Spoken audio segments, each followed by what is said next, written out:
Bişkek'te bulunan Türkiye Cumhuriyeti Milli Eğitim Bakanlığı'na bağlı Kırgız Türk Anadolu Kız Meslek Lisesi 4 Eylül itibariyle 2017-2018 eğitim öğretim yılına başladı. Yeni eğitim öğretim yılı nedeniyle düzenlenen programda öğrenciler Kırgız ve Türk dilinde şarkılar, şiirler söylediler, dans gösterileri yaptılar. Anadolu Kız Meslek Lise Müdürü Mustafa Yılmaz, öğretmen ve öğrencileri tebrik ederek yeni eğitim öğretim yılında onlara başarılar diledi.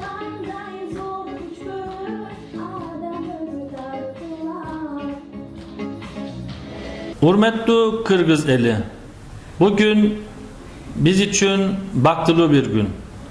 2017-18 yılı bilim cana, ilim baştalgan bir gün. Hoşonluktan baktılığımız, canı cıldın okutucularımızga,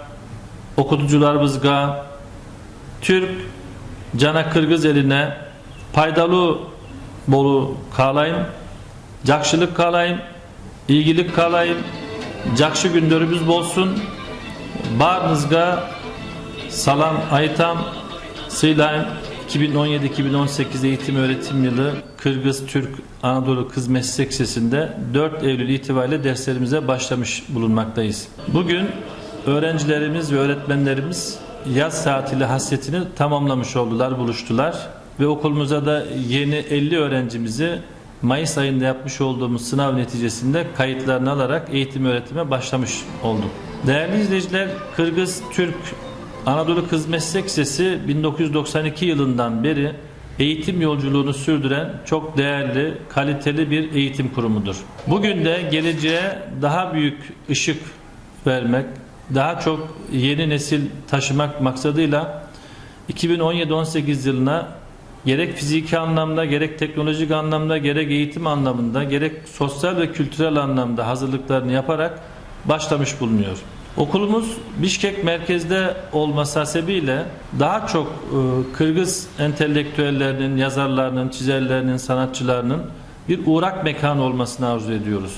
Bir meslek lisesi olarak giyim ve bilişim alanında Kırgızistan'ın kalkınmasına, gelişmesine, sanayileşmesine, üretimine buradan yetişecek öğrencilerimizle katkı vermek istiyoruz. Bu nedenle çocuklarımızı her şeyden önce mesleki anlamda Türkiye'den gelen çok değerli öğretmenlerimiz gözetiminde yetiştirmekteyiz.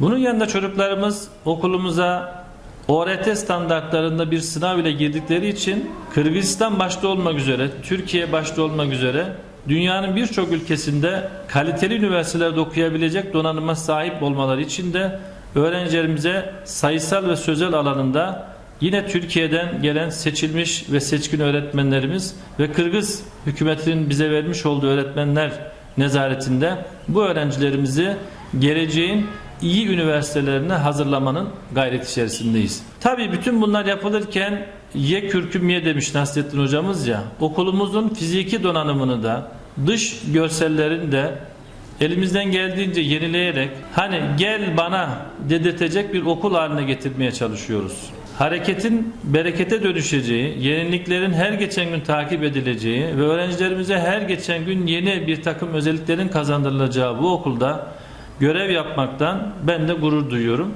İnşallah görev süremiz içerisinde bu öğrencilerimize örnek olarak, önder olarak onların Türkiye ile köprü olmalarında ve kendilerini ve uluslarını geleceğe taşımalarında bizim de bu çorbada bir tuzumuz olursa biz bundan da kendimizi bahtiyar addedeceğiz.